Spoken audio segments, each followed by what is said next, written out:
speaking of good people, right? Your latest play, Good People. You've said that you wanted to wait until you were mature enough as a writer before you actually tackled writing about the neighborhood that you grew up in and writing about the people that you grew up with. Yeah. So, and that you also you wanted a good reason for writing that play, not just a reason. So what was your good reason for writing Good People? Oh God. Well, there are a few things going on. And it's touched my entire career. But those early plays that I wrote were absurdist comedies, mostly pretty ridiculous plays that, you know, I liked, and I was very lucky critically. Luckily, the New York Times liked it. But the people that did not like those plays really did not like those plays. Right.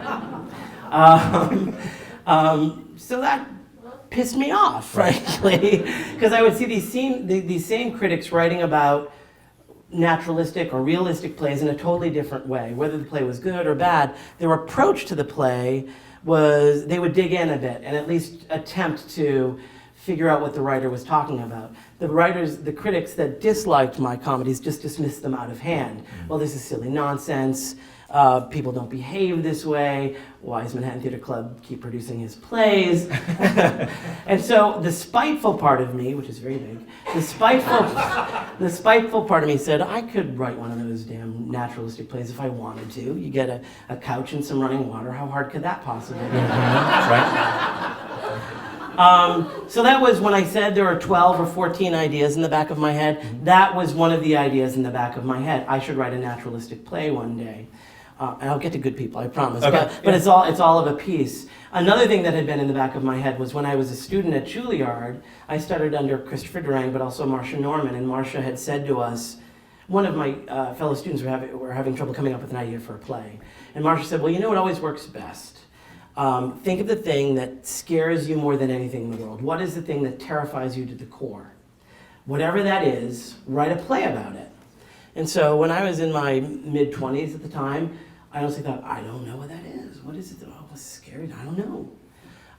And then when I became a parent, several years later, after graduating Juilliard, when my son Nick was around 4 or 5, I had heard 2 or 3 stories in quick succession of friends who had children die very suddenly and unexpectedly.